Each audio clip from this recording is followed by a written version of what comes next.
Good morning. I'm Sharat. Thanks, Jess, for the wonderful introduction. A little bit of a backstory. Jess was actually a professor at a university teaching AEM. Some backstory, you got to ask him how he went around to do that.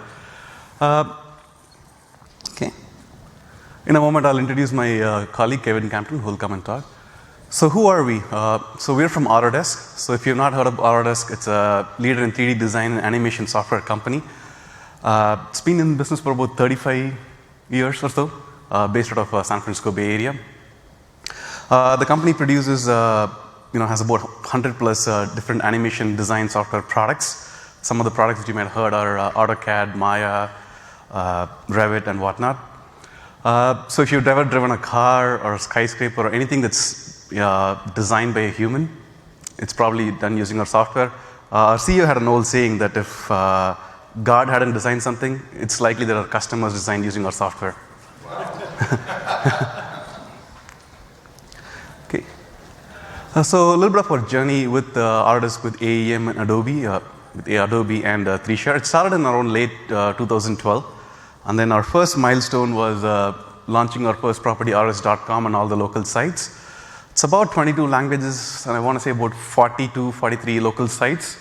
We got about 500 internal users across the world who use the author instance for content creation, review, publishing, and whatnot. I think at this point, about 150,000 live pages on this one platform. Okay. The next major platform that we launched was education community. So Autodesk offers students free software, tools, and whatnot. And there's a huge community of websites and software access available for students across the world. And we moved that property over into AEM in 2014. And then we also brought in a whole bunch of microsites and marketing sites into our AEM platform. The next one would be the online stores. So traditionally, Autodesk up until this point has primarily been selling its products through distributors and resellers. Around 2015, with the move into subscription-based software, the company started getting serious about e-commerce, and we launched our first online store in AEM in 2015. This is primarily on North America and European locales. Next one we launched is that an in-product experience system. So if you use any of the Autodesk products, there's a browser built into the product. We use a Chromium and WebKit for different versions of browsers. And through the browser, we deliver content around licensing, e-commerce, learning, support, all kinds of things. We deliver this content through AEM. So in a way, it's like AEM is not just for the website. For us, AEM is also delivering content into the products as well. And then the next big one was the expansion of e-commerce. We introduced a lot more locales in Europe, as well as in Asia Pacific and emerging markets. So that's what we've been doing up until 2017. And in this presentation, we just want to give an update in terms of what we've been up to in the last year and a half or so. Okay. So this is just to give an idea where we are at. When we started, we had one sprint team and some engineers from 3Share that have been partnering with us. But where we are right now is about 7 sprint teams focused on this ecosystem. And it's well over a million lines of code at this point in terms of the AEM code base. So the key things that we want to talk about, the key achievement that we achieved in the last year and a half that we want to highlight today are these 3 things. I'll talk about the first 2. For the number 3, I'll invite my colleague Kevin to come and talk about it. So let's go to the first one. Headless CMS and headless commerce. So we didn't know these terms when we started doing this, but then once we started the presentations, around, oh, that's what we were doing. So we put those titles in. So the goal for us was that initially for us was to why we wanted to get into this kind of commerce, headless commerce and headless CMS was primarily we wanted to actually increase the speed to market in terms of e-commerce features, less reliant on engineering teams. Let's say, for example, someone's in Germany, driving a particular user segment or a market segment. We want them to customize their card experience specific for their user segment, and then we didn't want them to rely on engineering team. As big as the engineering team is, it's still like as with a lot of the engineering teams, there's far too much work for the small set of people. So we wanted to rely on publishers across the world to actually make a lot of these changes for e-commerce. And then we also wanted to do a lot of personalization and A/B tests at scale across the world in all of these locales. And then the last but not least was a little bit more in the architecture, close to what I do in my day job, is that you wanted to get the best out of what a CMS AEM does, which is ability to scale publishing, and ability to have the speed to market across the world for all front-end changes, personalization, A/B testing.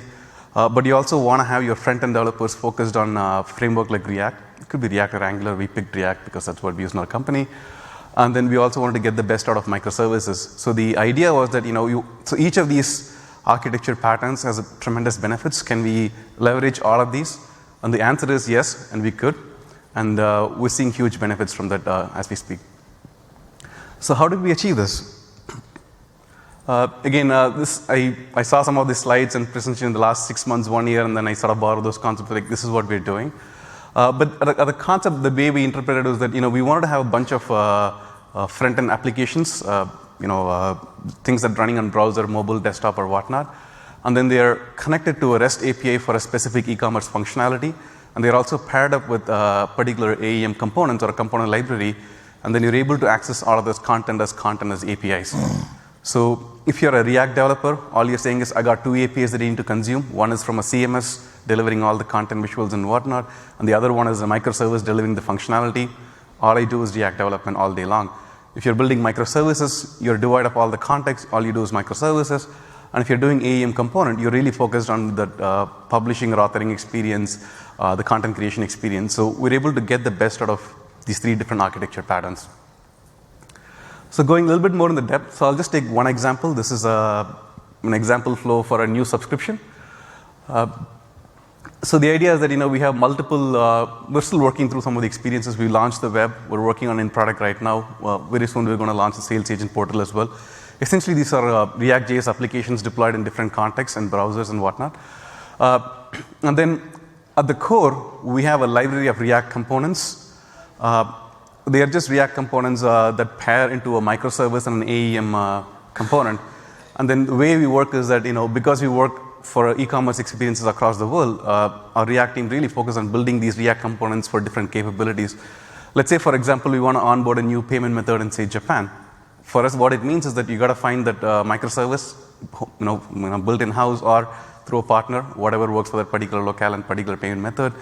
And then the React team gets into developing the React application specifically for it. And then there's the AEM development, which is around how do we make sure that some of the visual layers and these things are controlled by a web publisher. So we have 3 parts of development that's happening to enable that one feature.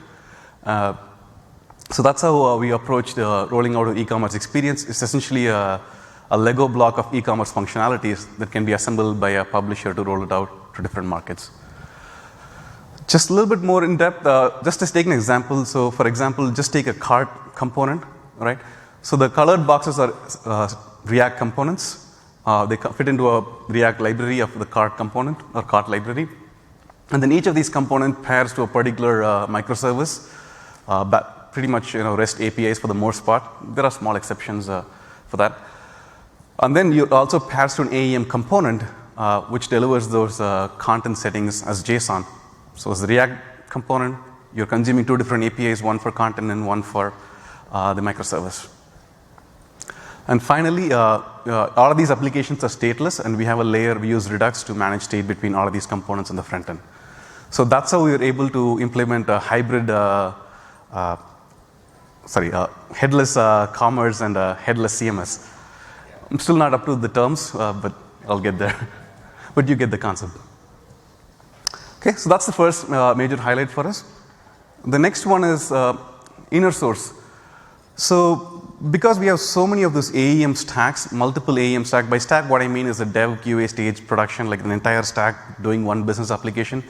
We have multiple stacks, and then we have multiple teams, about 7 teams doing independent work around the AEM ecosystem. So the key question was, how do you sustainably, the keyword is sustainably, share common code between these 2 platforms? We've tried many methods over the years. We used to share code modules, didn't work. We had these libraries that we publish commonly, and then we try to update it to other instances. That didn't work. It works for like first 6 months, 1 year, and then you can actually sustain it over a period of time. So what we did essentially was that the rest of the company, we have about 250 teams in Autodesk across the world, 250 engineering teams, and one of the things that the other team adopting was the concept of inner source. It's basically open source. It's just behind the firewall. That's all there is. But every single workflow, the collaboration model, the code review workflows, all of the setup, and code release workflows, they're completely modeled on what people do in open source. So we adopted that within the company. So the idea is that any developer, in addition to doing their specific business work or platform work, if there's a common code, they're encouraged to actually contribute to this inner source. There's a community built around it. There's a reviewer, there's a contributor community, there's guidelines in there. And then so that whatever they build that is common, that's reusable across the different AEM teams, the different AEM stacks. And that's what we've been able to, that's how we're able to actually manage these common code and keep it up to date from security or maintenance point of view. Here are the few examples that we just in the last 6 months or so. I'll take one example. For example, the AEM author widget. So so we have about 500 internal users across the world using AEM. So how a text component looks like, or how does a tab look like, or how does the authoring functionality work, it should be common across all of these platforms. That was the key goal for us. And for us to be able to achieve that across different engineering teams was to actually centralize this through this inner source. So that, let's say, for example, the team A gets some feedback on a particular component, they improve that particular functionality or the authoring experience. They contribute to inner source. As long as it meets the guidelines, it gets published, and then the other teams can actually pull it down and then they can use it. Not very different from using an Apache module, right? You just go pick the version that you want, there's documentation, there's guidelines, and then if you don't like something, you can offer updates as well. So that's the concept that we've been using. And then our hope is that some of these, if they're generic enough and not Autodesk specific, we want to open up to open source as well. So that's the second key highlight for us. The third thing I just want to do, this is something that I'm super excited about. It's been a long pipe dream for us ever since we started AEM, and finally it's behind us. So there are many phrases and terms used for this fully automated on-demand deployment. It's a mouthful. But what it means, especially for those who are engineers, is that when someone's saying that my code is ready, right? In the past, before we did this, what it means is that I have the functional code. I've written the functionality that I'm supposed to write for this business need, and then I have some unit test written. That's all that was done, and everything else had to be done after the fact. With this workflow change, what we've done essentially is that today, when somebody wants to say my code is ready, the pull request or the merge request contains not just the functional code and the unit test, it contains all of these things like have you done integration test, have you done API contract test, browser automation, build workflow, feature flags, and also monitoring. Like when your code goes into production, can you actually guarantee that this will actually work as expected? Do you have the monitoring instrumentation? So the idea is that a feature is not complete until you have all of these stuff. So before you say my code is ready for merge, it needs to contain all of these stuff. So essentially shifted all of the testing from the right side, do the development, do the testing, and saying, hey, development, the testing needs to shift significantly to the left. So that's what we've done. And how we went about achieving this, I'll invite my colleague Kevin to talk about it. Thank you. Thanks, Sharat. So essentially, how did we get there? There's 2 steps on how we got there. First off, Autodesk has a lot of executive backing to do common set of standards for development across the country or across the company. Basically, it focuses on build and release, cost effectiveness, compliance and privacy, common architecture, common workflows where appropriate, reliability, security, supportability, and utmost quality. And second off, as Sharat mentioned in our journey over the past 6 years, we needed to begin doing everything as configuration as code. So we're putting our build pipelines in code via Jenkins files. We're building all of our infrastructure with either CloudFormation or Terraform. So we'll start talking about what really got us there was automation. Automation.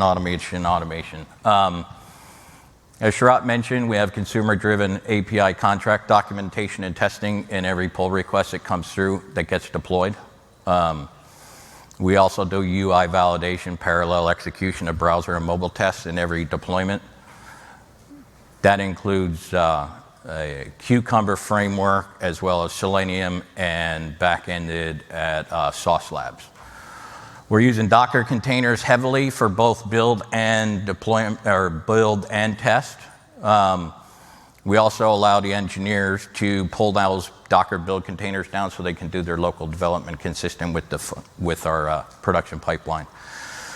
We did extensive work on our deployment, as a few slides ago showed.